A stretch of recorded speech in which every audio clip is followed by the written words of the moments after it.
in Indo-Pakistan, in South Asia and in the world right now by the India. What they started doing it, that they started crushing the people of Kashmir and the Muslims and the minorities over there. This is, just listen to the Kashmiris, what is happening to them. ये जो India वाले हैं, मैं कहती हूँ इनको तो इनके सीनों में दिल है ही नहीं ना। इनके सीनों में अगर दिल होता ना तो ये कुछ ना करते। इतना अरसा उन्होंने कैद में रख के तो आखिर में जब उनका फैसला होना था तो उन्होंने उनको एनकाउंटर कर दिया और इन्होंने हमें उनकी ना डेड बॉडी दी। पाला भी था वो।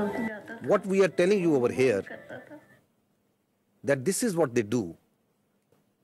Kashmiris, people who inadvertently crossed line of control, on different pretexts, they hold these Pakistanis, these Kashmiris, in different prisons, in locations, and then torture them, then kill them, and then pose them as infiltrators, as terrorists.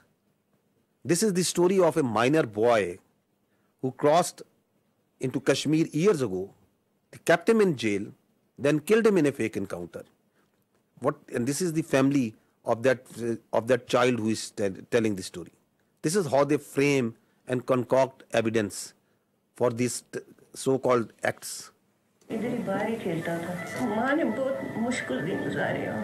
उनकी आँख नजर भी चली गई थी रो रो के। तो बस जब कोई इधर कोई आता था उनको मिलने के लिए कहते ज़िया मुस्तफ़ा की कोई खबर है नहीं है। हम यही कहते थे कि वो आएगा इंशाल्लाह ज़रूर आएगा। कहती थी कि मैं देख के मर जाऊँ तो फिर कोई अफसोस नहीं है। मेरी वालिदा मोहतरमा उसके इंतज़ार में वो वफ़ात पा गई और इसी तरह से हमारे बड़े भाई, दो बड़े भाई फौत हुए उसके इंतज़ार में। हमारा वो प्यारा बच्चा वो इस तरह से मार दिया, जेल से बाहर निकाल के ऐसे फर्जी नाम दे के कि उसको पता नहीं कौन सी जंगलात का पता था, उसको क्या पता था ज़ालिमो तुम्हारे वो जेल में है, जेल से कैसे कोई बंदा रब्ता कर सकता है। This boy in October 2013, this minor was taken into Indian custody and they killed him in October 21 on the charges of being a terrorist. What they did after Pahalgam, opened up the same playbook.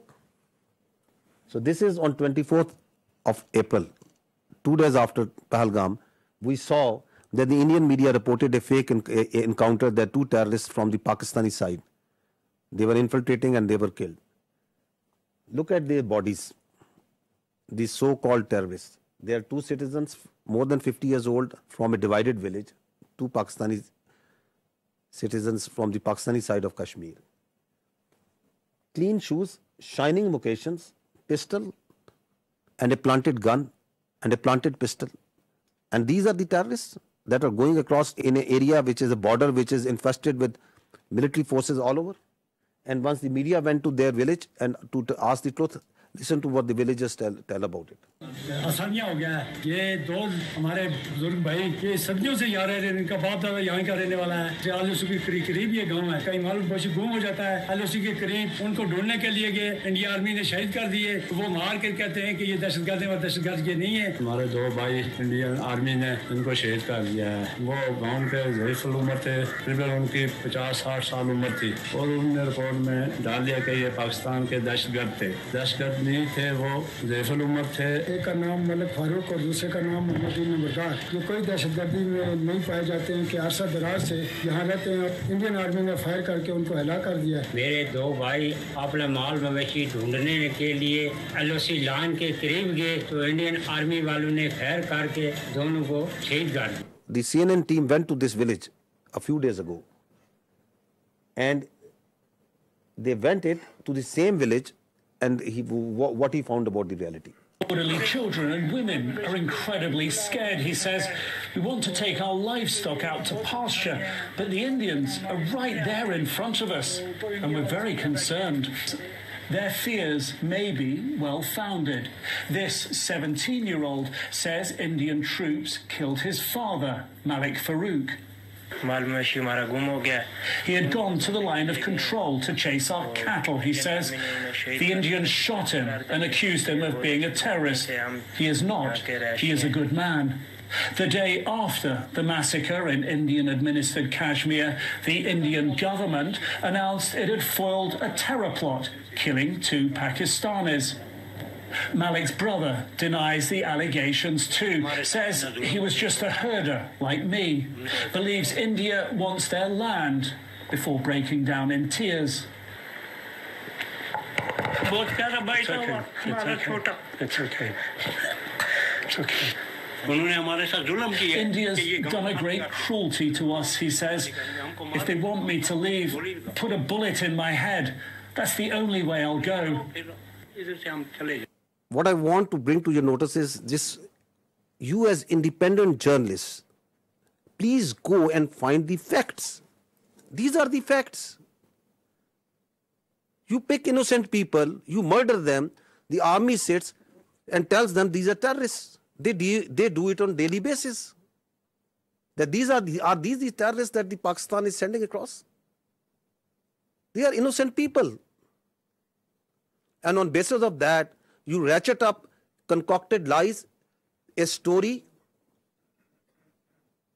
and you put it out in the media, in international media. You blame Pakistan. You don't provide any evidence, and then you say we will attack. This is exactly what they have done. Okay, that this terror plot was made by this and this. These are the mosques, and you attack mosques, the places of worship,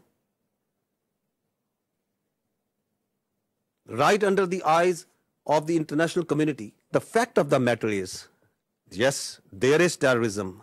There is terrorism that's happening in Pakistan on daily basis. And who is sponsoring it? It's India. I'll give you the facts of this Indian-sponsored and abetted terrorism in Pakistan. First, listen to what their leaders, their political and military leaders themselves say. What the evidence which is available publicly, what it tells us.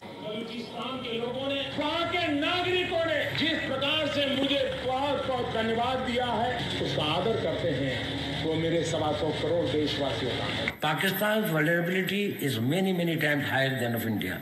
Once they know that India has shifted its gear from the defensive mode to defensive offense, they will find that it is unaffordable for them. You can do one Mumbai, you may lose Balochistan. प्रधानमंत्री जी का लाल किले से बयान अपने आप में पहला है और मुझे बड़ी खुशी हुई इस बयान को सुनकर।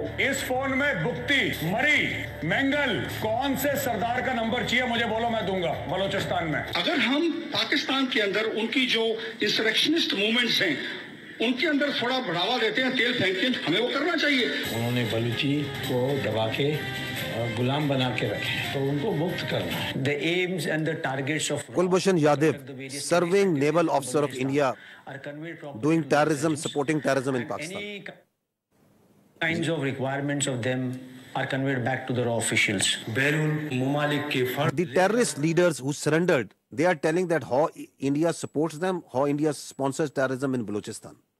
अपनी ऐश वशरत की जिंदगी गुजार रहे थे, आम मासूम बलोचों को मरवा रहे हैं। इस तमाम साजिशों में खासकर इंडिया का हाथ है। मेरा मुलाकात हमसाया मुल्क के इंटेलिजेंस वालों से हुआ। हम आपको सपोर्ट करेंगे रियासत पाकिस्तान को गैर मुस्तकिम होने के लिए। महसूस करते बलोच को सिर्फ प्रेशर ग्रुप के तौर पर इस्तेमाल करना चाहते हैं, या मैं समझता हूँ कि इसका नुकसान सिर्फ बलोच कौम का हो रहा है। दुनिया की नजरें तो हैं इस पे, इससे तो कोई इनकार नहीं कर सकता। This is open source. This is available to you. Everyone is listening and saying, and they are openly saying and jumping that we are going to do instructionist movement inside Balochistan. We will support them. We need to fund them. There are people who they were funded and they are telling, yes, we were supported them.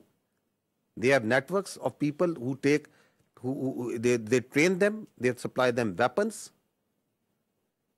There are terror camps actually inside India who are supporting, who are fueling this terrorism which is going on in Pakistan. This is Aslam Achu, a known terrorist of the Indian-sponsored terrorist groups in Balochistan. He's lying in a bed in India once he got sick. This is the spokesperson of the Baloch Liberation Army. Once the Jafar Express, this horrendous terrorist act happened where innocent civilians were killed in the train, where was he? He was being taken by the Indian media, and he's glorifying that act of a defunct, internationally recognized terrorist organization. Listen to him. देखिए जैसे कि बहुत बड़े पैमाने का एक operation है, सैकड़ों यरगमाली है, फिर उसमें फौजी भी है, बलोच लिबरेशन आर्मी की मजीद ब्रिगेड इसको लीड कर रही है, उसके जो खसूसी दस्ते हैं, स्पेशल जो यूनिट्स है, एसटीओस है, फतेह स्क्वाड, जो महारत रखते हैं इन चीज़ों में, जंगी महारत उनके पास बहुत है, फिर इंटेलिजेंस विंग भी उनको मालूमात वगैरह बर वक्त दे रही है. So who is supporting them? Where is he sitting? Which country's media is glorifying this terrorist act?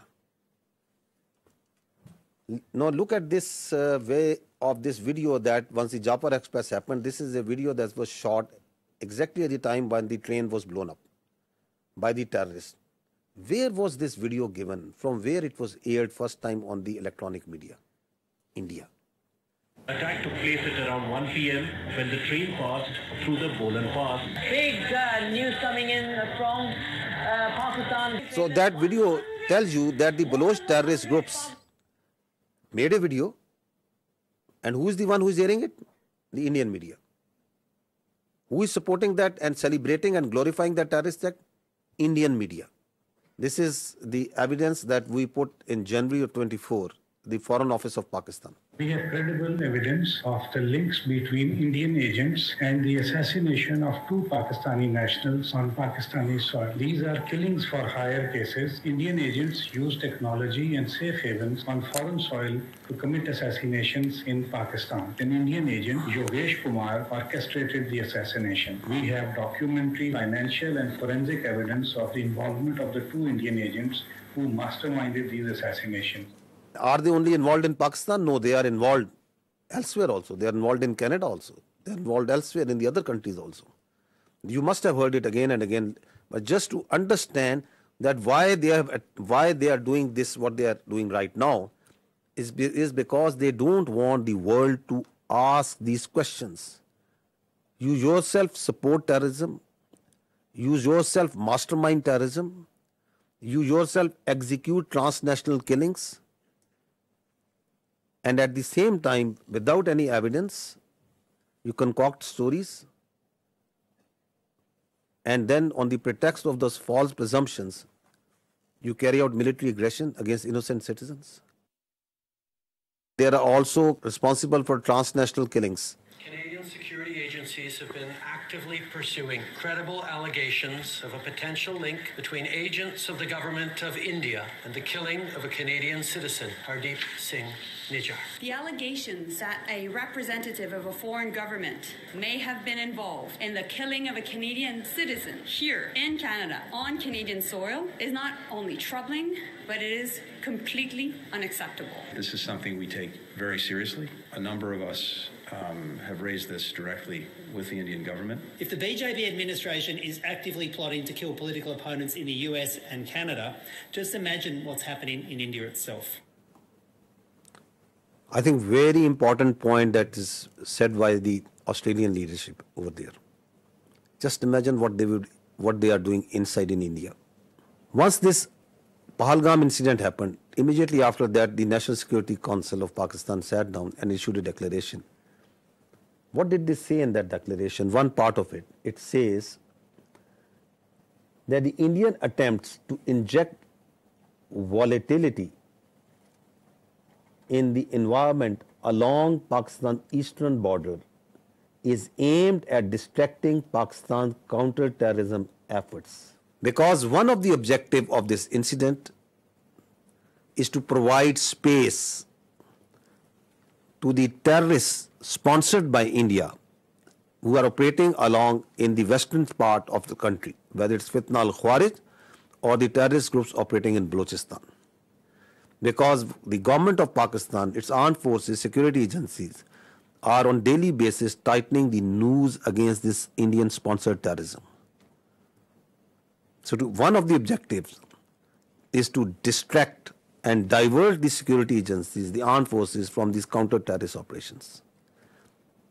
We know it because we have credible intelligence that as this incident happened, in the same time frame, instructions were issued, passed to all the terrorist cells, all the terrorist organizations sponsored and abetted by India to amp their activities in Pakistan, to increase the terrorist acts in Pakistan. And on the night of 25th, 26th April, post Pahalgam, the largest tashkeel of the Fitna al-Khawarij in the history, it attempted to infiltrate across Afghanistan. More than 100. And 71 of them were killed. Because they came in a hurry, because they were being pushed by the Indian intelligence agencies to go across and do terrorist acts in Pakistan. You can see this engagement and the results of that over here. The largest tashkeel. Now this is again on 25th of April, post Pahalgam, a terrorist was nabbed in the town of Jhelum in Punjab, Pakistan, and from the material, from his forensic of his mobile, a lot of information came out that he was working on behalf of the military intelligence of India. A terrorist being directly funded, sponsored, trained, and doing terrorist activity inside Pakistan for Indian military intelligence. I'll just show you one or two audios in which he is talking with his Indian military intelligence officials, their officers who are telling him what to do. So he is talking to an Indian Major Sandeep.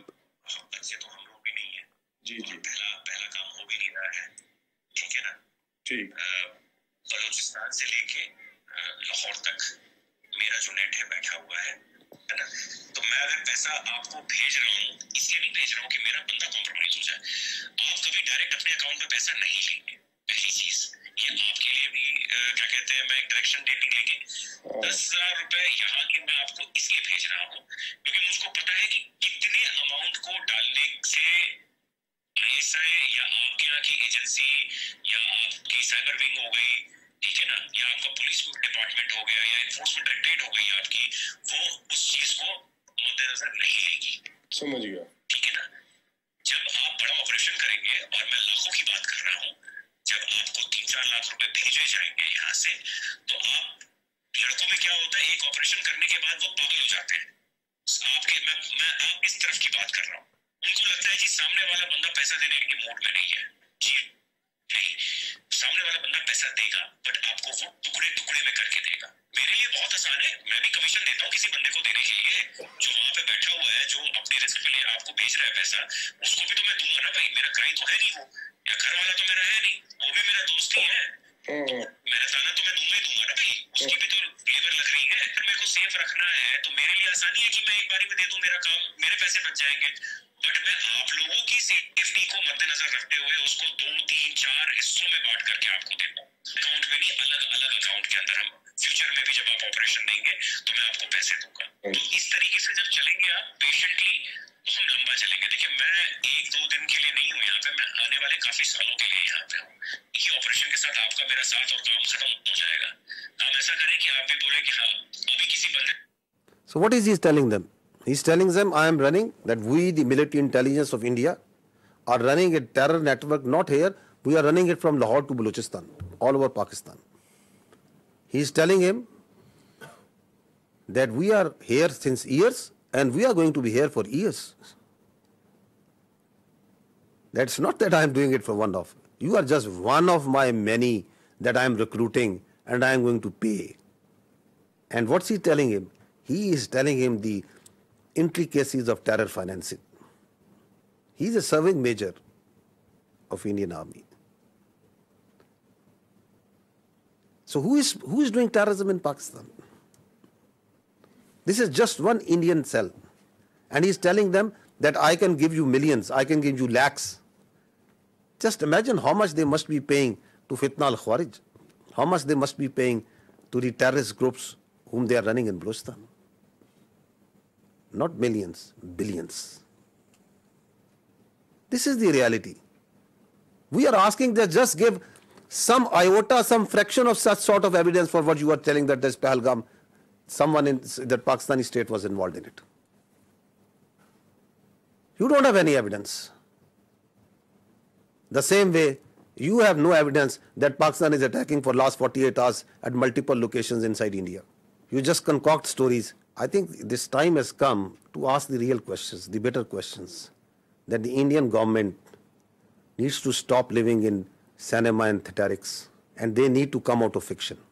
They need to stop creating fiction. This is reality. This is happening. There are there are cells that these people are putting bombs, planting bombs, killing innocent. ਕੋਈ ਝੋਲਾ ਜਾਂ ਉਸ ਤਰੀਕੇ ਦਾ ਲੈ ਲਿਓ ਜਿਵੇਂ ਕੋਈ ਕਿਸੇ ਨੂੰ ਡਾਊਟ ਨਾ ਹੋਵੇ ਤੇ ਪਹਿਲਾਂ ਮੈਨੂੰ ਇਹ ਦੱਸੋ ਤੁਹਾਡੀ ਨਜ਼ਰ ਦੇ ਵਿੱਚ ਕਿੱਥੇ ਰੱਖ ਸਕਦੇ ਹੋ ਜਿੱਥੇ 4 5 10 ਲੋਕ ਇਕੱਠੇ ਹੋ ਜਾਣ ਕਿੱਥੇ ਰੱਖ ਸਕਦੇ ਹੋ ਕਿਹੜੀ ਮਾਰਕੀਟ ਬਣ ਸਕਦੀ ਹੈ ਥੋੜਾ ਆਈਡੀਆ ਦੇ ਦਿਓ ਮੈਨੂੰ ਮਾਰਕੀਟ ਤੇ ਕੋਈ ਵੀ ਹੋ ਸਕਦੀ ਹੈ ਨਾ ਉਸੇ ਕੱਪੜਿਆਂ ਦੀ ਹੈ ਜੁੱਤੀ ਵਾਲੀ ਹੈ ਕੋਈ ਵੀ ਹੈ ਮੋਬਾਈਲ ਹਾਂ ਜਿੱਥੇ ਮਿਨੀ ਕਿ ਖਬਰ ਚੰਗੀ ਬਣ ਜੇ ਚੰਗੀ ਭਲੀ ਉਸੇ ਵੇਲੇ ਖਬਰ ਆਏ ਕਿ ਇੱਥੇ ਕੁਝ ਹੋਇਆ ਮੀਡੀਆ ਦੇ ਵਿੱਚ ਨਾ ਬਿਲਕੁਲ ਬੁਰੇ ਤਰੀਕੇ ਨਾਲ ਫੈਲ ਜਾਏ सही है सही सही आसान है ना पहला नालों से आसान हाँ ये काम थे आसान है So what is he saying? That plant this bomb in a market, target civilians at a place where it makes news. So they want to kill civilians, innocent people. They want to splash news that Pakistan is not safe. We have dozens of such evidence available with us. These horrific stories of how India is sponsoring terrorism inside Pakistan. And what's the net result is? Since January 2024, there have been 3,700 terrorist incidents in Pakistan. Pakistanis have suffered 3,896 casualties. There are 1,314 people who have lost lives, who are shaheed. There are more than 2,500 who have lost their limbs, who are injured, maimed for life. So is the blood of the Pakistanis cheaper? And is this justifiable? Is this all kosher? This is not terrorism? What is this? All being sponsored, abetted, done, controlled, planned by India.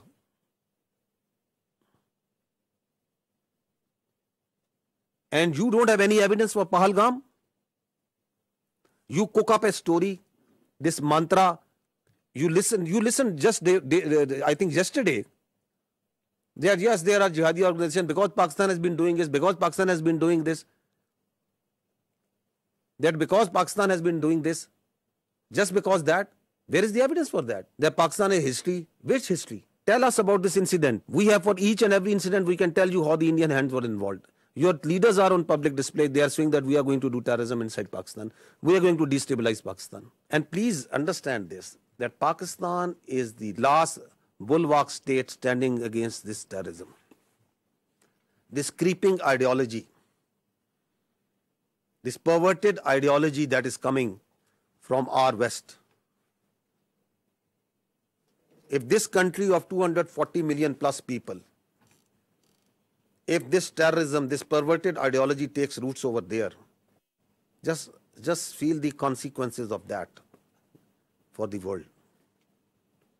Who is fighting against it on daily basis? We, the people of Pakistan, the armed forces, the security forces. The figures tell themselves, 190 operations per day. Since January 24, more than 77,000 counter-terrorism operations have been done by the state of Pakistan. We are fighting it on daily basis. And India is sponsoring and supporting these terrorists for its very myopic and short-term interest. If this bulwark state, which is fighting against this terrorism, not on only behalf of the people of Pakistan, but for the people of the world, if it gets distracted, which is one of the objectives of the India, what consequences it will have for the region and the world. Also keep this thing in mind. Now, on the pretext of action against this Pahalgam incident, their perpetrators, rather than giving credible evidence, what they started an oppression campaign against the Muslims and the Kashmiris in particular. This is what is happening right now in Kashmir. More than 50 houses have been bulldozed and blasted. More than 2,500 innocent Kashmiris have been taken into custody, God knows where. This is happening right now.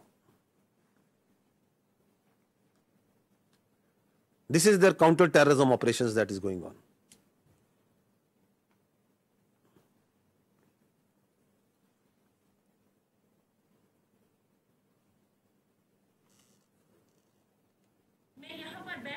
Security force जब आए उन्होंने हमें सबको निकाला बाहर। तो एक बंदा यहाँ से चढ़ा, हमारे यहाँ पे जो ये थे मतलब घर का वो स्टोर होता था वो वहीं पे चढ़ा, उसने कुछ रखा वहाँ पे बम रखा, कुछ वो जो ब्लास्ट उन्होंने किया वो रखा उसने, मैंने खुद देखा। एक को मैंने फौजी वर्दी पहनकर उसको मैंने देखा था यहाँ पे जाते हुए, तो फिर सब कुछ यहाँ पे बर्बाद हो गया। They are beating innocent people on streets. जाए ताकि हम घर सेफली पहुंचे जाए। हम अभी स्टूडेंट्स हैं जो चंडीगढ़ में है, हमारे साथ बहुत ज्यादा टॉर्चर किया जा रहा है, हमें बहुत ज्यादा डराया जा रहा है, बहुत ज्यादा हम डरे हुए हैं। यहाँ पे बहुत ज्यादा ये अभी किया जा रहा है कि तुम लोगों ने किया, वो किया, ये किया, जबकि हमारा तो इसमें कोई इन्वॉल्वमेंट है ही नहीं। हमें इस चीज के लिए बहुत ज्यादा टारगेट किया जा रहा है। ये कश्मीर के लोगों की तरह बिल्कुल भी हेल्पफुल नहीं है, हमारी कोई भी मदद नहीं की जा रही है। It's a humble request, please हमारी हेल्प की जाए। Please zoom out. See the bigger picture. The Indians want you to zoom in and just ask you and on that this is happening, this is happening. This is what's actually happening behind all this dirt that they are doing right now. This is continuing on daily basis. This oppression, what's happening on the streets of India to the Muslims and the minorities.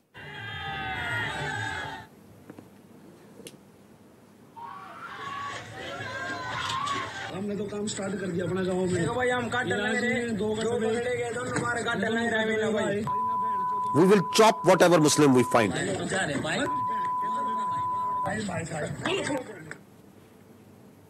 दो कटुए मारे गए, छत्री गोरक्षा दल इसकी जिम्मेदारी लेता है और भारत माता की सौगंध 26 का बदला अगर 2600 से ना लिया तो मैं भारत माता का पुत्र नहीं। जय श्री राम, जय हिंदू राष्ट्र।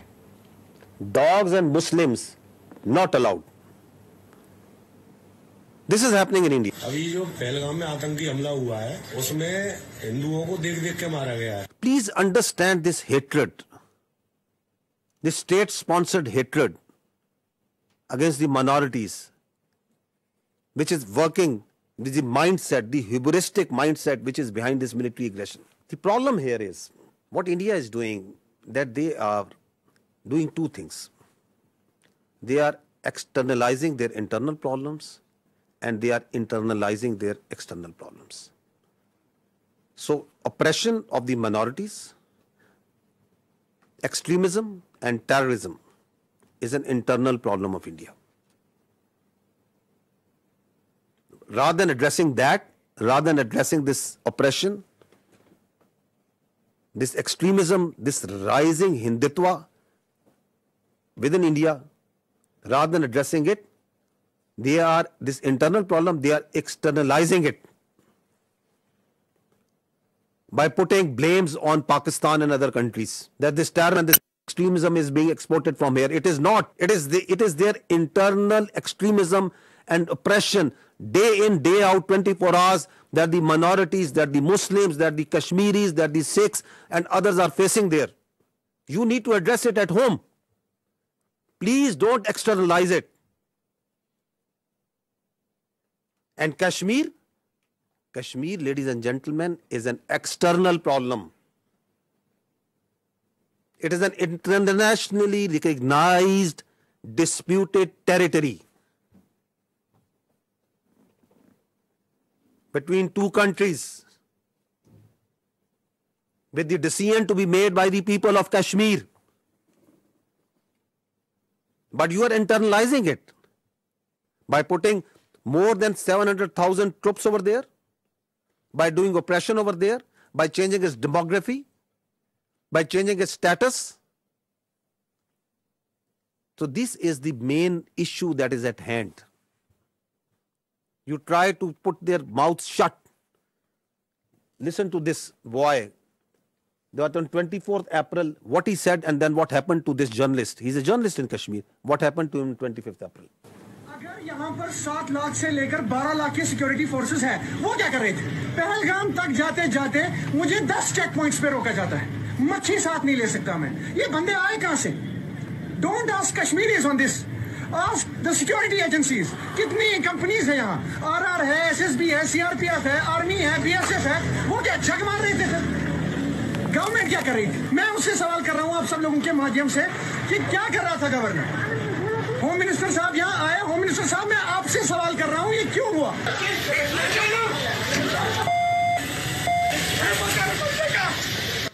And next day he has been picked up.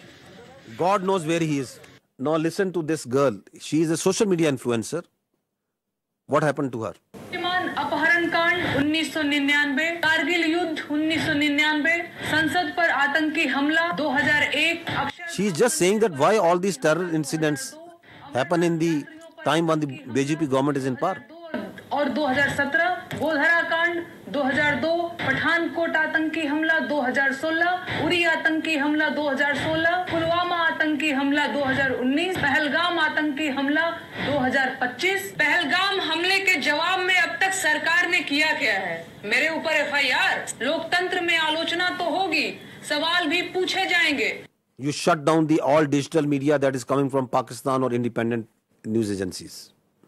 You shut down the X and the other social media platforms because you don't have the capacity, you don't have the patience, you don't have the morality to listen to the truth. This is what's happening. This is why this aggression. So what they did was, after this Pahalgam happened, and we have seen briefly what actually is the truth of this Pahalgam, which they don't want to talk because they don't have any answer to it. So let's go into the military part. Why? So that there's a diversion, there's a strategic diversion. And everybody is focused on the day-to-day activities. Like what happened in Pulwama, who did Pulwama, why it happened. Nobody would, let's go for the military action. We'll not allow this to happen. That after every few years, you cook up a story, there's a terror incident, there is an incident that happens, you don't provide any justification, you don't provide any evidence to it. On the basis of that, you start ratcheting up the media, international media, you start building up false pretexts and narratives, and on the basis of that, you start attacking. And that's what they did. On 6th and 7th May, they strikes Pakistan on multiple locations. In these strikes, drone that came inside, the total casualties, there have been 33 shaheed, out of which there are 7 all civilians, 7 female and 5 children. There have been 62 injured, all civilians, out of which again there are 10 females and 2 children. And in military we have 14 injured. So these are the locations where they killed innocent civilians. 2 years old. These are these training camps. These are from where these, God forbid, you kill 2 years old and you celebrate it. Look at their media. It is shameful the way they are celebrating these strikes. I think it's first time that we have seen that you shamelessly are celebrating killing of children. You are thumping your chest. Yes, that we have killed this 2-year-old Urwa Zubair. And you are calling it a great national victory. 3 years old Hawa Bibi. 4 years old. Another 4 years old. Another 5 years old. This 7-year-old boy, 12-year-old, this girl, this small baby. This is what happened on 6th and 7th of May. Please remember this when you talk about what's happening on ground and when you ask us that what Pakistan is going to do. Please remember these pictures.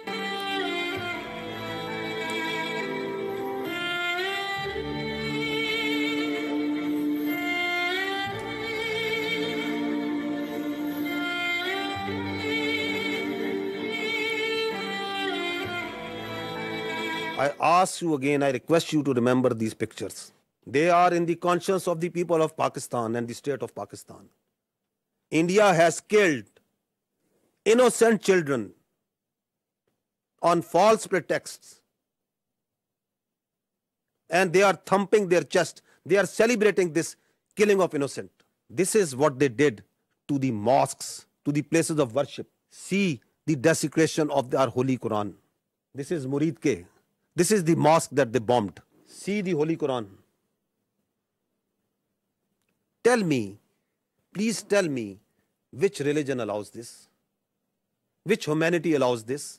Which UN convention allows this? Which Geneva Convention allows this? Which human rights allow this? And you celebrate it? And you say we have done a great deed to the Indian people and we have done a great deed to the world peace by taking out mosques, by taking out innocent children, by desecrating Holy Quran. This is Bahawalpur. They came on the night of 6th and 7th. They killed the innocent children. They desecrated the Holy Quran. This is what they did.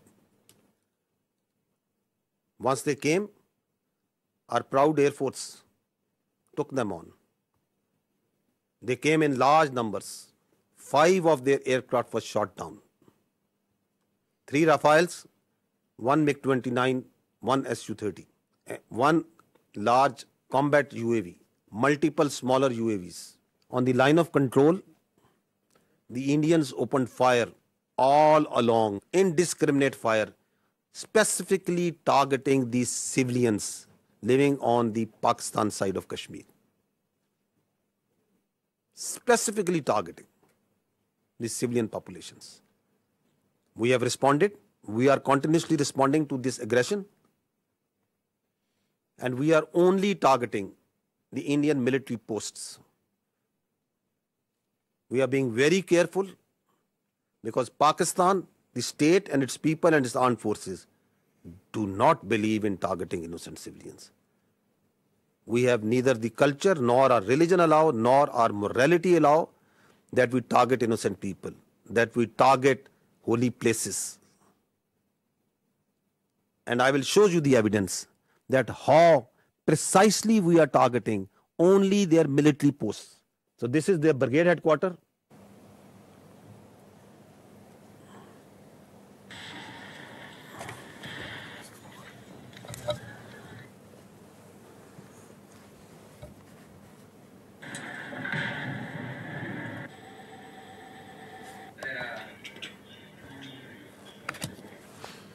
This is their post. So we are targeting exactly from where the fire is coming on Pakistan. Only the military targeting. We are just showing you some parts of it. This is Hajipir sector, ring contour post, Bhagsar mortar position. This is Danna top. This is the LP post. In continuation of what I said earlier, that one of the purpose of this Pahalgam and the continued action that is going on is to distract the counter-terrorism operations of Pakistan. Just received a message that Indian-sponsored terrorist entity Fitna al-Khawarij undertook an ID and attack on our forces in South Waziristan district, and we have suffered 9 shahadats. Attack through conventional forces, do terrorism through conventional forces against the innocent children and civilians, make a pull on the conventional on the armed forces of Pakistan to move towards the eastern border, create voids so that their sponsored proxies like Fitna al-Khawarij and the terrorist organization operating in Balochistan, they can increase the tempo of the operations. The design is for there to see. This is also important to understand that once they attacked with their air on 6th and 7th May, so there were 57 flights which are operating inside Pakistan at that time, including international flights from Gulf countries, brotherly Gulf countries, from Qatar, from UAE, from Saudi Arabia, from China, Korean, Thai, and many other countries, also on domestic flights. And you put in danger thousands of civilians' lives once you started attacking them, once you started attacking the Pakistani airspace. And they also, in the process, took on shelling of the Neelam Jhelum hydropower project, the Nusari Dam. This also happened on the night. The question is, what sort of mindset is this? You are putting lives of the innocent civilian passengers in aircraft from different nationalities in danger. You are attacking hydropower projects.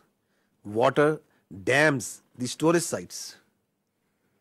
And you don't want that anybody should talk about it, that nobody should question you about it. And then you create the smoke screens of Pakistan attacking multiple places over there.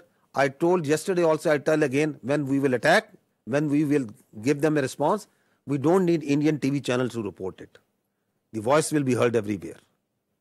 We don't need this controlled, state-controlled media of Modi government to tell where and how we have attacked. These are the articles of the Geneva Conventions. And what they say, I'll just read one of them. Works and installations containing dangerous forces, namely dams, dikes and nuclear electrical generating stations, shall not be made the object of attack, even where these objects are military objectives, if such attack may cause the release of dangerous forces and consequent severe losses amongst the civilian population. These are the world norms. These are the protocols, the agreed protocols as per which the humans have decided to live their lives, the way we would like to live in a civilized world. Repeatedly you are saying that violation of one by one and one and one and one. It's happening.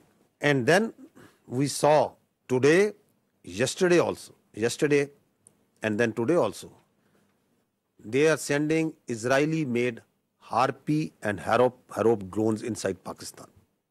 Swarm drone attacks. You must have observed it. They are sending it. We have so far taken out 77 drones, neutralized them through hard kill and soft kill. At multiple locations they have come. Whenever these drones come, they are detected. They believe, like if that they thought that they are very high tech aircraft and they will be able to go scot-free. They, I think, thought that these very sophisticated low cross-section drones, they can come and create havoc over there. We have taken we are taking each one of them out. Not one of them has been able to go back to India, and not one of them will be able to go back. So we watched each one of them. We detect each one of them. So don't think that anything that is coming from the east, we are not seeing. We are vigilant, and we will not let anyone put a cross on our territorial integrity and sovereignty. Not at all. We will defend our honor, our integrity, our sovereignty at all cost, and we are doing it. So these drones that have been shot, we are collecting the debris from all over Pakistan, and these are our war trophies that we will rub on their faces. On the night of 6th and 7th, we asked them to pick up the debris from their side. This time this service we are doing for them, whatever they are sending. And whatever they will send, we will convert it into debris. Let there be no doubt in it. You can see certain very few parts of this. Drones that they are sending, please keep on going. And the damage that they are causing to innocent civilians, innocent places, civil places. Now this is very, very horrifying that they carried, as part of this swarm drone attack, they targeted the holy place of Sikhs in Nankana Sahib. Totally unacceptable. The Pakistan Armed Forces timely neutralized this threat to Nankana Sahib, and we will continue to defend, as part of our territorial integrity and sovereignty and honor, all places of worship, including those of even Hindus, all places of worship. Because our religion, our national spirit, the teachings of our great Qaid-e-Azam tell us that we have to protect the minorities. We have to protect their religion and their freedom of expression. A very dangerous escalation, another dangerous escalation that happened on the night of 7th and 8th is that from the Adampur, 4 projectiles were fired, which we now believe to be long-range missiles. 3 of them were targeted by the Indians inside the Indian territory in general area Amritsar. One of them crossed the airspace and entered into Pakistan airspace, and it was taken down. It was neutralized. The debris fell around general area Dinga. I will show you the electronic signature of the projectile that entered Pakistan. I would request AVM Aurangzeb to kindly explain this. Ladies and gentlemen, these are high-speed projectiles that went higher in the upper atmosphere and then came back. So our radar is picking up, PAF has the capability to pick high-speed projectiles. So our radar picked up this well in time. All three, the ones that went up in the north at the radial of 310 in the north and then came back, landed in the Indian territory, and one of them came in at our site, which was neutralized in midair. So keeping the tactical details apart, but this is totally ridiculous kind of concept of operation where you are jeopardizing your own safety of your own people and escalating this thing to such a point which might be point of no return.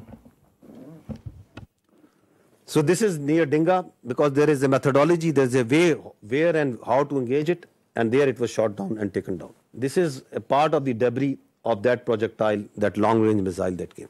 Now, this is again interesting, the Indian propaganda that is going on day in, day out for last 24, 36 hours that we are seeing, that Pakistan has attacked at multiple places in India. Pakistan has attacked, Pakistan aircraft is there, and Pakistan have strike missiles and send drones and do what and I don't know what.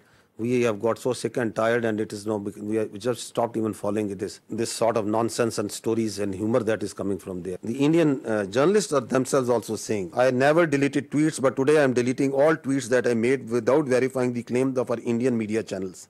I feel sad, not because of tweeting, but more so because I wrongly believed what I saw. As an Indian, I am fuming. Last night, our news channels fed us lies, fake strikes on Karachi, imaginary evasions, recycled videos, no facts, just drama. While citizens slept feeling proud, the world watched us become a joke. This is not patriotism, it's betrayal, shameful. Another journalist, I hope the editors of all TV news media have a hard look at themselves. You were a national embarrassment last night, every single one of you. What a shame. What a mockery of journalism. This is what Pakistan has fired. At least have the sense to burn these brown fields if one of our projectile and one of our missiles has gone and hit a field. Karachi is burning. Karachi has been taken over. Go and call Karachi. Find out where it's burning. Pakistan JF-17 Thunders have been taken out. At least show me the debris of one aircraft. At least show me the electronic signature of one aircraft that Pakistan, of one UAV, one drone that Pakistan has fired there. That's why we say, don't worry. You are so fond of Pakistan firing at you, we will fulfill your demand at the time, place and means of our choosing. And I repeat, we don't need this stupid, this shameful media to tell us that they themselves are embarrassed that what they are doing. They are trying to make Indian public, they think that the world is full, that their public is full. No, the Indian public is also not full. They are also watching. You are trying to gag. You are trying to shut down the voices. You are trying to push the journalists into the prison vans and dungeons and don't know where. Listen to this. It's a joke.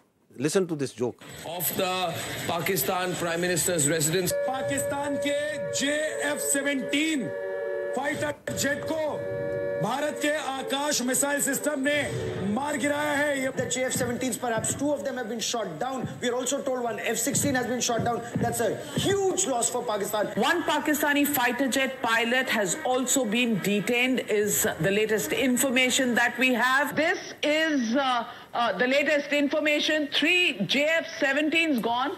ये जो AVAX इनका जो एक AVAX भी, one AVAX has also been shot down. इसमें इनकी रीढ़ टूट गई है. An F-16 has been down. Amit Bhatt of News 18 Rajasthan has confirmed that an F-16 has been shot down. Vishnu, we're hearing from sources that Pakistan Air Force... And the sources are their official sources. Their Ministry of Defense is saying, what a shame. To be saying that they've lost 2 JF-17 fighter jets in the course of Operation Sindhu. That's a very big admission from them. There is a lot of speculation that is going on, and one speculation that is going on is whether there is a coup against the Army Chief Asim Munir. Karachi बंदरगाह पर भारी तबाही हुई है 10 से ज्यादा धमाके वहां पर देखने को मिले. The port of Karachi is in flames. अब कुछ बचा नहीं है पाकिस्तान में. Nothing is left in Pakistan.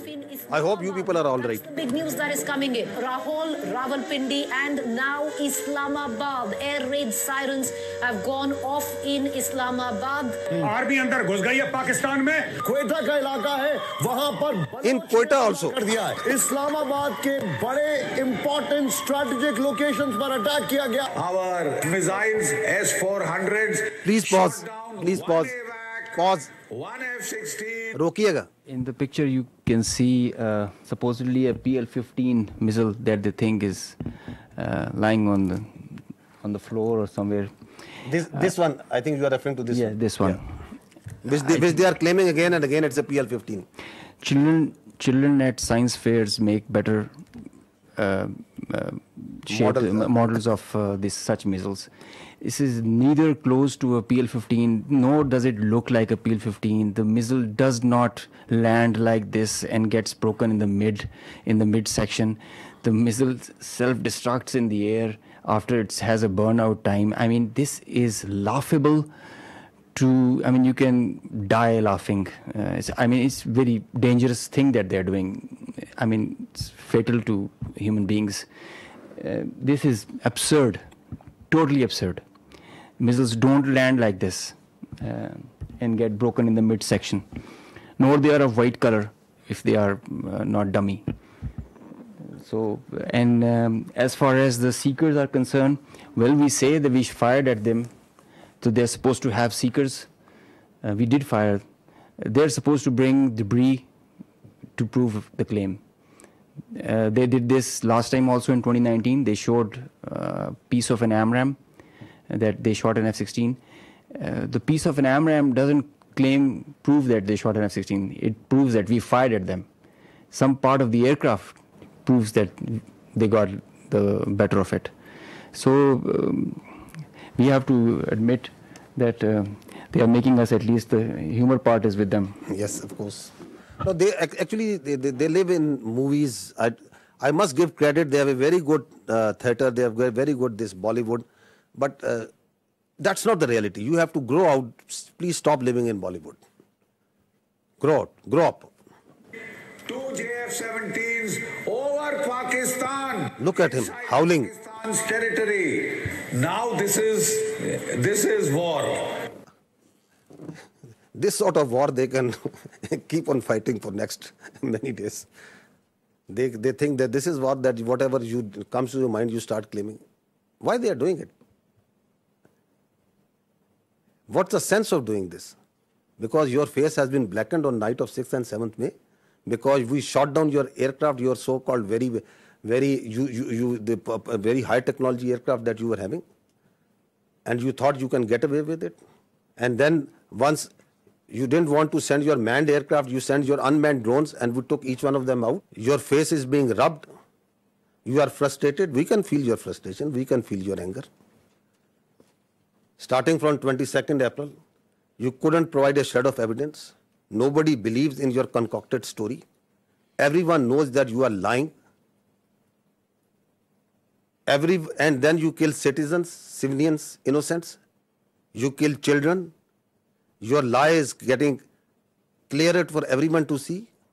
Your cruelty, your hubristic mindset is getting clearer. Your extremism, your anger is getting clearer.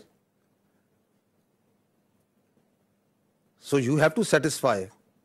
And the people inside your country, starting from 22nd April, they are asking you, what have you done?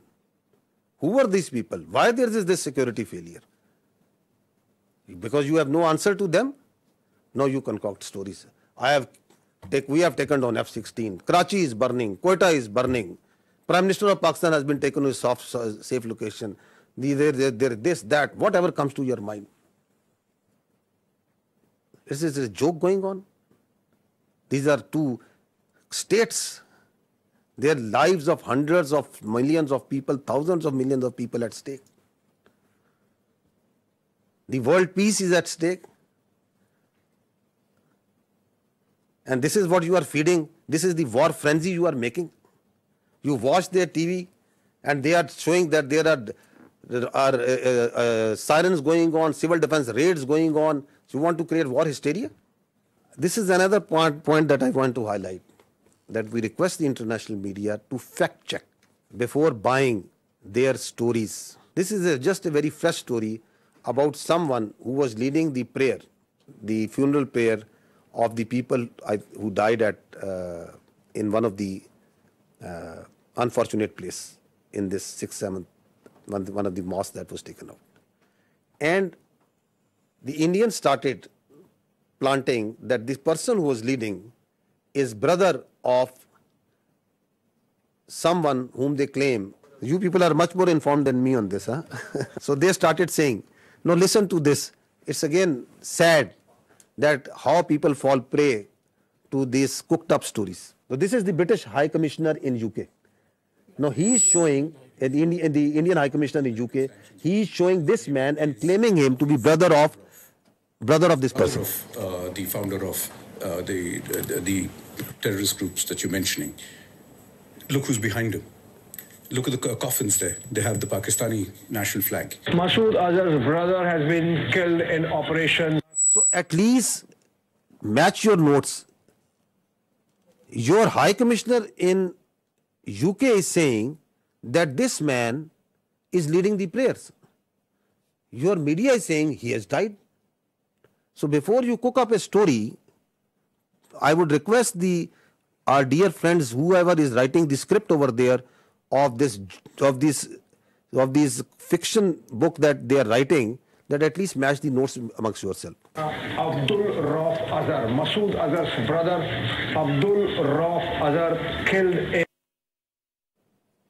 You have to say once something, you have to back it up with fact and evidence. Now this man who was actually leading the prayers, whom the High Commissioner of the Indian High Commissioner is saying that he is the brother, what is he telling? Who is he? This man is Hafiz Abdul Rauf and he is telling, who am I? मुझे बड़ी ही शदीद तकलीफ है और रंज भी है कि बग़ैर किसी तस्दीक के, बग़ैर किसी तहकीक के मेरे बारे में इतनी बड़ी बड़ी बातें और बैनुल-अक़वामी चीज़ें बयान कर दी हिंदुस्तान ने और उनके मीडिया ने, जो बिल्कुल ही मुज़क्का खेज़ है और जिसका हक़ाइक़ से क़तन कोई ताल्लुक़ नहीं है। मेरी ज़िंदगी सबके सामने है। मेरे माँ बाप उस्ताद थे, मैं ख़ुद तालीम दोस्त आदमी हूँ। मैंने पहले कॉलेज में पढ़ा, स्कूल में पढ़ा और बेहतरीन मेरी एजुकेशन रही। So this man is a local politician. This is his, he belongs to a political party also. This is his date of birth. He has a son, he has 3 daughters, and that's simply what the man is. He is not his brother, not at all. And he's saying that I have come to know through international media, saying that I am the brother of that person. I'm trying to tell you is that even if their high commissioners are telling you something, even if their ministries are telling you something, please fact check it. Don't fall prey to their misinformation, disinformation. Because they live in their own cocoons, in their own bubble, in which they believe every lie that is fed to them. India has become a disinformation, misinformation churning machine. And the only thing that can counter this is fact and reality. Again, unfortunate part that even reputed journalists like Barkha Dutt, whom people tend to believe what they are reporting on their social media. Breaking: a Pakistani pilot is in Indian custody. More details awaited. India thwarts multiple missiles and drone attacks by Pakistan on Jammu Pathankot. And so many others. So once their person's position of authority inside India, like their high commissioners, like their spokespersons, they'll tell you lies after lies, then perhaps they are not at fault. But it's responsibility of a good journalist to fact check. Why we are requesting you this? Because once this process, this thing, this conflict that is going on, India is going to put a lot of lies, fabricate lies, keep on feeding it to you, media, international media, on hourly, on minute by minute basis. Please fact check it. So she's a responsible journalist, Barkha Dutt. But she also fell prey to this bundle of lies that is coming from them. And then people listen to her and journalists like them, and then they start believing. More such examples of lies and lies and lies. More lies. We just wanted to give you the total of the drones that we have shot down so far is 77. These are at multiple places. This collection process of these war trophies is going on. Now, I would say that what they are playing right now on their media, this is phantom defense. Again, this is what they have taken out a page from the history. That was in 2016. US journalists must be remembering that after the Uri incident, they came out with a phantom strike. Their DGMO and their officers came and they started claiming that we have gone inside Pakistan and we have done this and that, and we checked and there was nothing. Absolutely nothing that has happened. And they claimed it. They still claim it. Like the way Abhinandan, the pilot we captured, they shot down 2 aircraft and they awarded him with one of their gallantry awards. Because they don't want to face the reality. So, from the following that model of phantom strike, now we see phantom defense. That Pakistan has attacked multiple places and we have defended. Great, you have done great job, okay. Show us the electronic signature. We can show you for each and every projectile that is coming, every drone that is coming inside. We can show you the debris. They send drones, we show you debris. I can lay down and fill this room, half of this room will be filled by the debris of the Indian drones.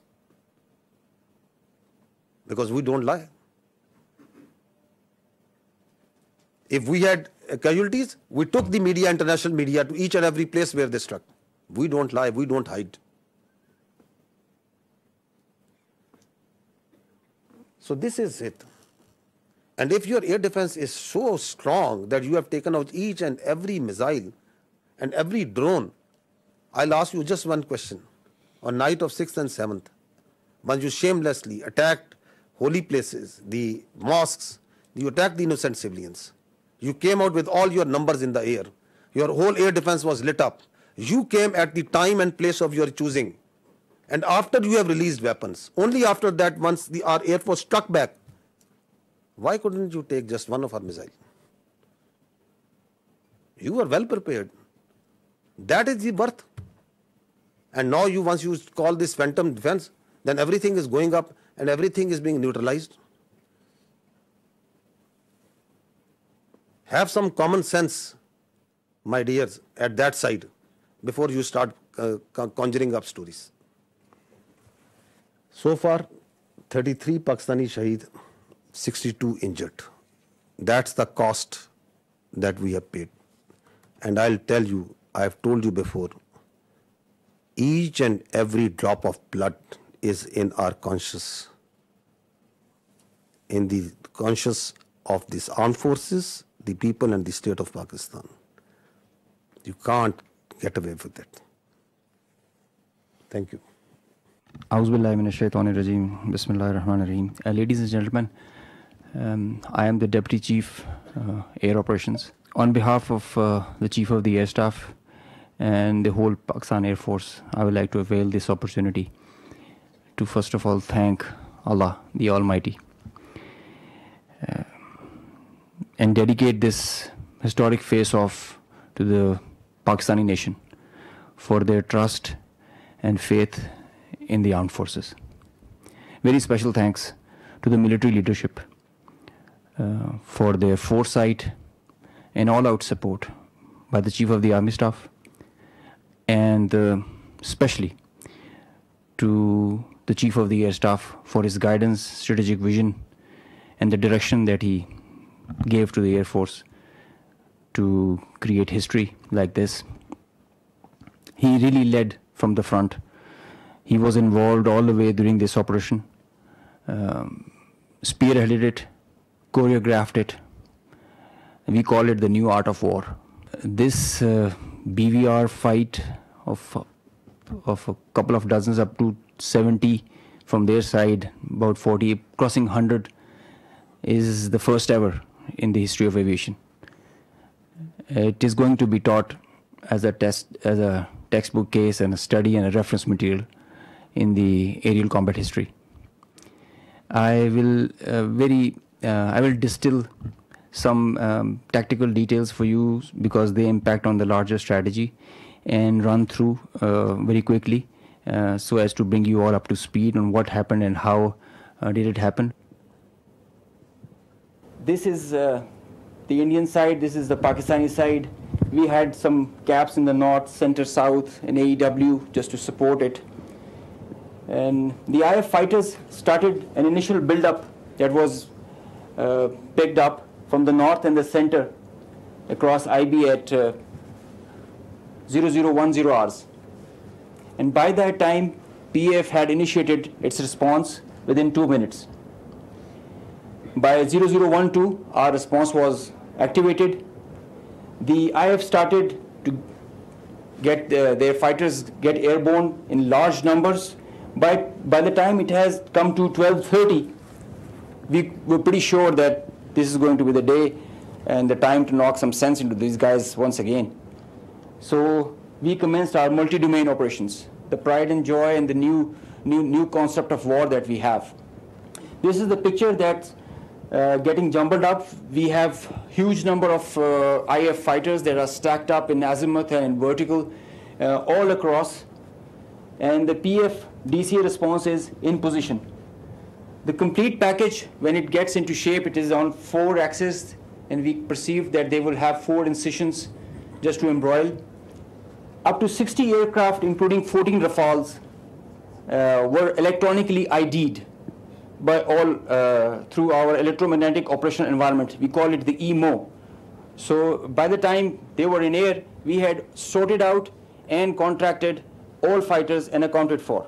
The 60 number, that augmented to 72 through their scrambles that kept on coming just to reinforce and supplement and to saturate the air defense. They thought they could do that for the Pakistani ADG, air defense ground environment. The complete DCA package response by Pakistani side was also there. We had 42 high-tech aircraft on our side, and the strategy was to have force concentration in our selected AOR and fight at our own strength.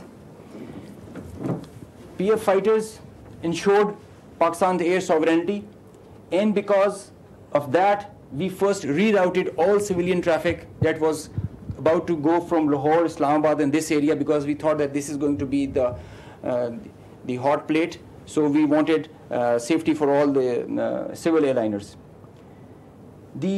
When they had seen this kind of a strong defense on our side, they resorted to launching their air-to-ground weapons while being cis frontier. And as soon as they had launched the weapons, we could ID that instantly. And the Chief of the Air Staff, as I mentioned, he was in the COC. He has been there for a couple of nights. I have seen him there. So when I said that he spearheaded and he led from the front, he really did that. And he changed the contract. We were given the rules of engagement first to deter. And as soon as this thing happened, we changed our rules of the game in the air. From deter to assure kill, deny own loss. PF strategy changed. We had a plan. We thought that Indians, the last time they said that they would have Rafales and they could have created any difference. So we targeted their center of gravity and the Rafales. That's why you see good numbers for that. We would have had more numbers, but we showed restraint. Ladies and gentlemen, the thing about this whole playtime was this thing lasted for more than an hour. With so many large number of aircraft, so many large number of aircraft on both sides, with so many grinds, and the flow of the BVR, the modern warfare has changed so much that the long stick, the employment is if you don't shoot, you get shot. So that is why the art was to employ them optimally, and that was a big challenge for us. That is why I say that it has never happened before. These are the locations with the range bearing, electronic ID that we think that we are sure that we have shot. A MiG-29 was shot 8 miles from LOC, bearing 24320 nautical miles from Srinagar. A Su-30 was shot 192, 19 miles, 25 miles from LOC. We have the exact details because you cannot, in the modern battlefield, you cannot conjure up things out of imagination. You have an electronic ID. The aircraft gets picked up by his data link. As soon as you put on your radar, you show yourself. And nobody can hide, nobody can deny that. A Rafale was shot 54 miles from LOC in Srinagar. So you can have all these details. We have exact range bearings because and when you employ your weapon, you know exactly when the missile is getting active, when it is getting, and the blip is disappearing, which is verified as you get down for the debrief. So none of the claims have any fat in them. So they are pretty clear, pretty concise, pretty accurate. And I have a audio from a Rafale formation that I will share. The call sign is Godzilla. As soon as those animals are extinct, so this one also got extinct. Please play.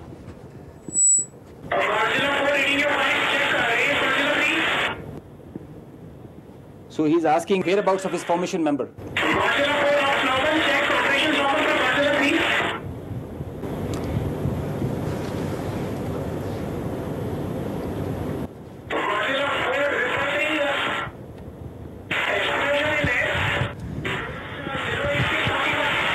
So the formation knows, his leader knows that his number, one of his flight member is not there.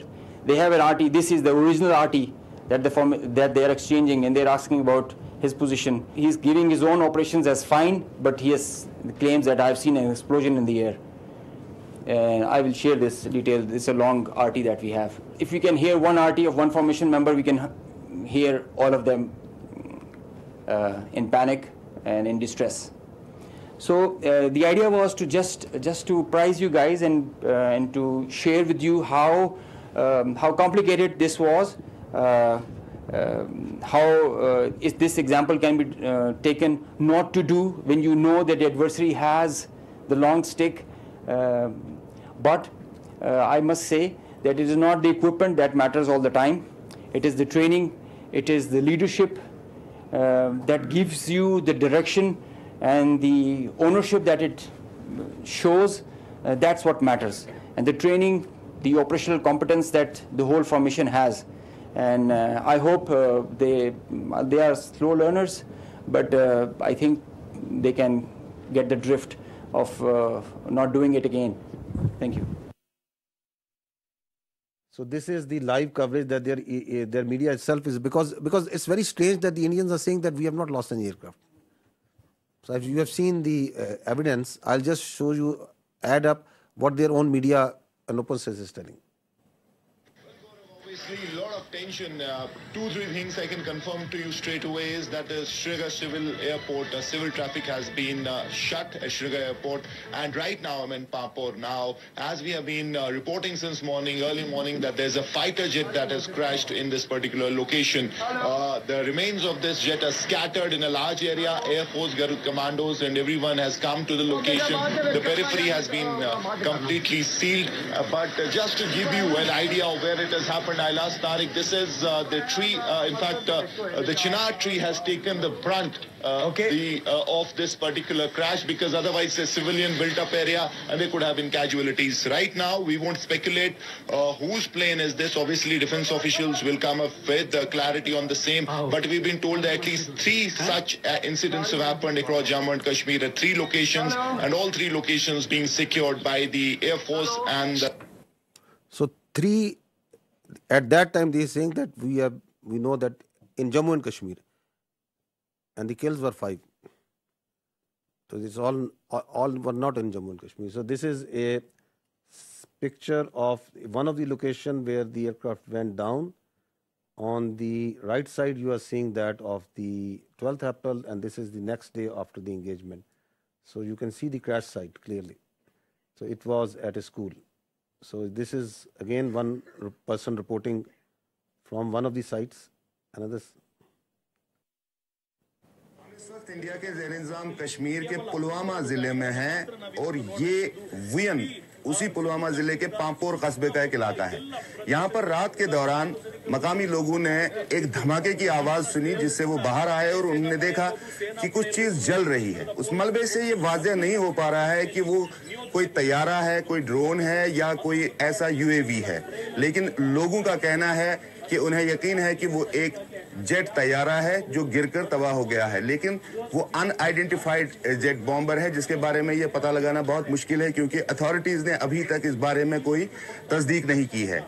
ये वाकया एक ऐसे वक्त हुआ है जब आज authorities ने कहा था कि वॉर ड्रिल्स का एहतमाम पूरे इंडिया के साथ साथ कश्मीर में भी किया जाएगा, लेकिन रात के दौरान ही एलओसी पर जहां शेलिंग की वारदातें हुई, वहीं ये धमाका भी यहां हुआ और ऐसा ही एक धमाका जम्मू के रामबन इलाके में भी हुआ है। इत्तलात आ रही है कि वहां पे गोलाबारी जारी है और पूंछ सेक्टर में शहरी आबादी में कई मकानात को नुकसान भी पहुंचा है।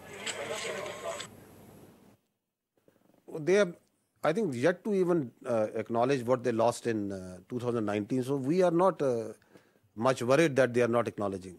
But the international media, the media must know the truth. Now this is one of the crash site or one debris of one crash site. You can see that very clearly. These are aircraft. This is yet another debris of another place. Next.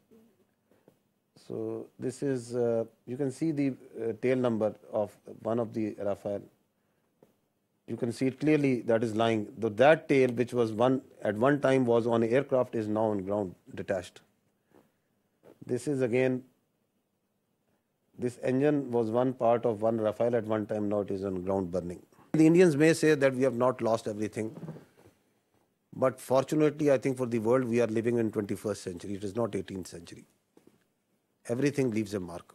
So this is again, you can see again from the Rafale, and that is lying on ground. Indian soldiers killed. The information minister said about 40 to 50 earlier this week. The defense minister has told us about 25. What is the latest official figure from the army? So we don't have any confirmed figure from on the casualties because we can give you confirmed that Alhamdulillah there has been not till now a single combat casualty of any soldier on the Pakistani side. There are injuries, but not any shahadat on our side. We understand from the observation that we are having of the posts and the military installations that are being targeted, that severe damage has occurred to them. I have shown you some visuals also of that. But we don't have any confirmation on any figure. All these numbers that you are listing, they emerge in the media because of the local environment that is on the Kashmir side, line of control, and this side and that side. So we also hear those because people talk, there are journalists, there are local people reporting. But unlike the Indians, we are always very careful with our facts. So I will not give you anything which I don't have factual substantiation. That so many drones we have shot down. If I say 77, that means 77 drones have been shot down. If we say 5 aircraft have been shot down, that means 5 aircraft have been shot down. We substantiate everything with facts. So we also hear this chatter of numbers. So the chatter is there. It's always there because the people talk. There are dead bodies. There are funerals. There are ambulances moving. There is everything that's going on. But I don't work on assumptions and on chatter. We'll give you the facts when we have the facts. You said that 77 drones were shot down. Some of them... I'm sorry to say, I'm saying neutralized because some have been soft killed, some have been hard killed. We in military use this word shot very conveniently. No, I'm sorry. It is 77 have been neutralized. Yes, neutralized, and you said some of them in Rawalpindi, right? Yeah. So how come they entered Pakistani territory so deeply before they were neutralized? I am happy that I have an expert on my right side. Shooting down a UAV, a loitering munition, or a killer drone, it has its own dynamics. There is a hard way of killing it, a hard kill and a soft kill. Most preferred is a soft kill. Most preferred because the number, it thrives on its number, and so the most preferred is the soft kill. So then there are opportunities where you get that vulnerability on that bird or the UAV or the loitering munition when you engage it. As soon as the bird is about to hit or is not getting neutralized or handled by a soft kill, you go for a hard kill. So sometimes it travels inside because you know that it is going to a destination or predetermined thing. It can loiter for 8 hours, 6 hours.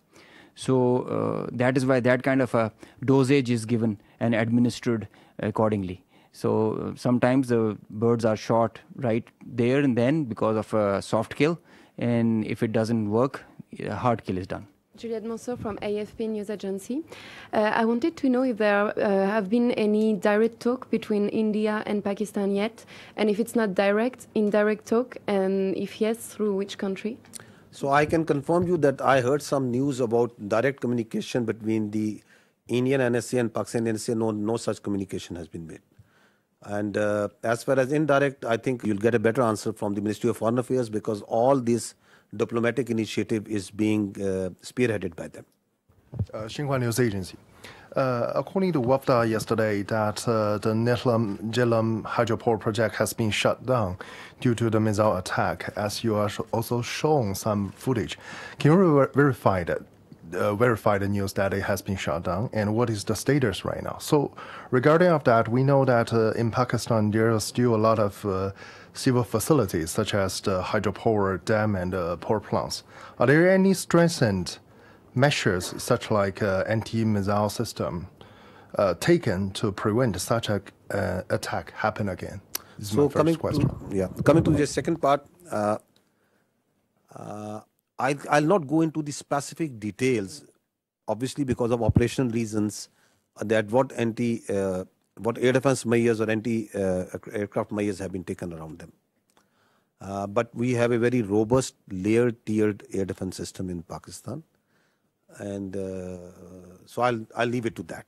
I'll not go into the details that which thing and how it is protected. Of course, the damage that you have seen and publicly we have released that damage. The concerned authorities have to take the corrective measures, and for which, whatever, if they have to shut it down, it is their prerogative, and the Water and Power Development Authority and their concerned partners will take those. We know that in the transcript yesterday released from the Foreign Ministry about Deputy Prime Minister and Foreign Minister's briefing to Islamabad-based ambassador, they said that it was mentioned that South Asia is home of 1/5 of the world population, and it could ill afford irresponsible actions like the others carried out by India last night. We think the countries, the friendly countries in the neighborhood can do to help in this situation. To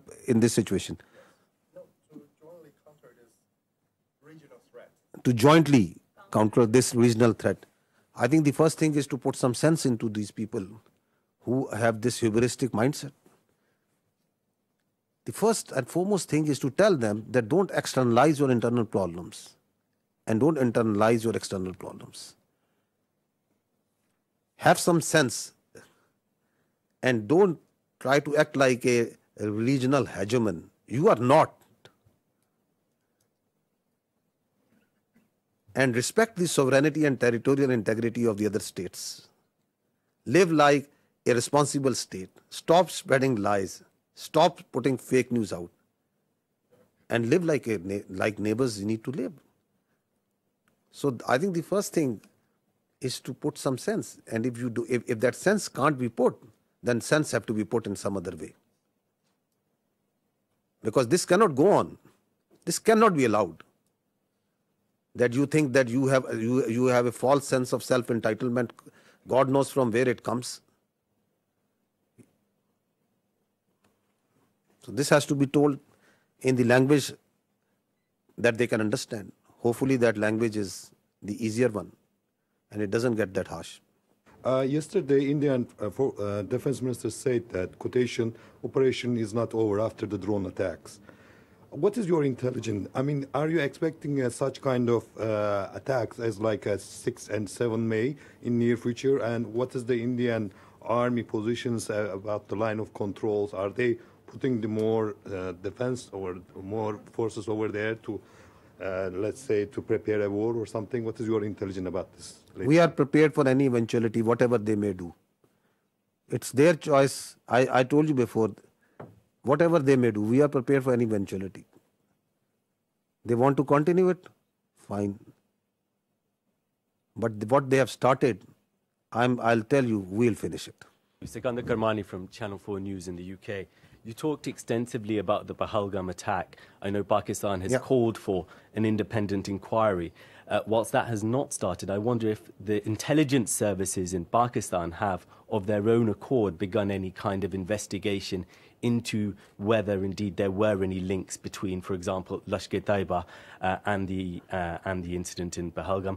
Secondly, on the bigger picture, it seems from what you've been saying that Pakistan is planning a sizable response to India's actions rather than heading towards de-escalation. Can I confirm that assessment is fair? So first thing is that Pakistan has got nothing to do with Pahalgam incident. The state of Pakistan has got nothing to do with the Pahalgam incident. Has any investigation been carried out to ascertain that? So once I say, I think I say based on facts and evidence. With such a surety, I'm telling you that the state of Pakistan, naturally, I'll not say on the top of my head. It's because I know for a fact, based on the evidence, based on what we understand, based on what we have seen, that Pakistan has got nothing to do with Pahalgam incident. And that's why we say that if you think you have, then bring it forward and put it to some independent neutral commission. Because what we see, the way we have seen everything, we have got nothing to do with it. How have we come to that conclusion? Have we talked with this A, B, C, D, E, F? That's not something that needs to be shared right now. If we have that evidence, we will share it to that independent neutral commission. That how we have come to this conclusion. I know for a fact that Pakistan as a state abhors terrorism. We don't support any terrorist entity. We condemn terrorists and terrorism in all forms and manifestation and all over the world, everywhere. We are a victim of terrorism. We know that terrorists have no religion. They have no state. They are those inhuman people who think that they can impose their own view, their extremist perverted ideology on others by force. So we have no mercy, no connection, anything in common, the state of Pakistan, with terrorism. We are, in fact, as I said earlier, the last bulwark state. As a state, we are standing against terrorism. Just feel for yourself a country in which in a year, thousands of people die at the hands of terrorism. Hundreds of billions of dollars are inflicted. We stay away as much as we can away from these extremist elements. We despise them. Those who think that they can impose their perverted ideology through bullet. Absolutely not. The state of Pakistan has got nothing to do with Pahalgam incident. Absolutely nothing. So what was the other question? The second part of the question was just saying that it seems from your tone and your words that Pakistan is planning a sizable response to India's aggression rather than heading towards de-escalation. Is that assessment correct? Who is escalating over here, my friend? Who has been escalating? Who is doing provocation after provocation and provocation? Who is it? They want to set a new norm that it's their convenience. Whenever they will feel, they will go cross-border, they will go cross-international. They are going to hit anywhere where they like. They are going to send drones inside Pakistan and they are going to harass the innocent citizens and the people of Pakistan. They can do terrorism here. You heard just now that I am here for years and we will be here for years and we are having this network from Lahore to Balochistan. What do you think of Pakistan? That we will allow all this to happen? Once we say we have all the rights to do whatever to protect the honor, integrity and sovereignty of people of Pakistan. Whatever we have been doing so far is just protecting ourselves. And we have been doing it with a lot of grace and alhamdulillah with a lot of success. And we are rubbing their nose on every day, every hour, from wherever they are coming. Whether they are doing this shelling and this firing on line of control, they are getting a befitting response. Once they came in here, they got a befitting response. They sent in their drone, they are getting a befitting response. So at a time, place and method of our choosing, we will do whatever we will do. We are not beholden to anyone else but the people of Pakistan. Kamran Yusuf from TRT World. First, a little clarity. A couple of days back, Pakistan's Deputy Prime Minister told me in an interview and confirmed that there was a contact between Pakistani and the Indian National Security Advisor. And you were saying that there was no contact. Please clarify that. The Deputy Prime Minister said there was a contact if there is a contact between 1, 2, 3, 4 parties. So I'm telling you there was no direct contact between the Pakistani NSA and the Indian NSA. If one party is talking to someone and is talking to someone, that happens in diplomacy, that is a practice. That is something novel. But I can confirm you there was no direct contact. About the air defense of Pakistan, when you see the ingress routes for fighter jets and they are trying to avoid certain areas, this means that this air defense is pretty effective. They are following certain profiles of weapon delivery which are there meant to evade surface-to-air missiles. This means that they are effective. Both the countries have very effective air defense systems, the S-400 from their side and equally capable, if not more, from our side, in the north and in the south. There are certain ways the high MADs and the low MADs are employed, certain ways where fighters are employed. And that's the way the air combat and the modern air combat is progressing. So Pakistan has a very effective air defense system. We did have one kill because of that. I can assure you. Assalamualaikum. First of all, thank you for this. I'm Hamza Jalani with the Financial Times. And I just wanted to ask, you mentioned that you got one kill with air defenses. If you could explain for the 4 other kills, which aircraft was used, whether it was J-10C or JF-17, and if there was an air-to-air missile used, if it was the PL-15, and whether that was the PL-15 export version or the original version. If you could tell me in very non-technical terms about air defense system, what are the capabilities that Pakistan have when it comes to neutralizing surface-to-surface and air-to-surface missile systems? Air-to-surface? Yeah. Okay. This means academic discourse, a pretty intense kind when you are asking such technical details, and we'll bore the rest of the people with them. But I must, on a broad guideline, that the Pakistan Air Force air defense system is pretty capable of handling high-speed, long-range vectors, even hypersonic weapons. So this should be pretty comforting to everybody inside Pakistan. B, delving into details that which platform applied which weapon.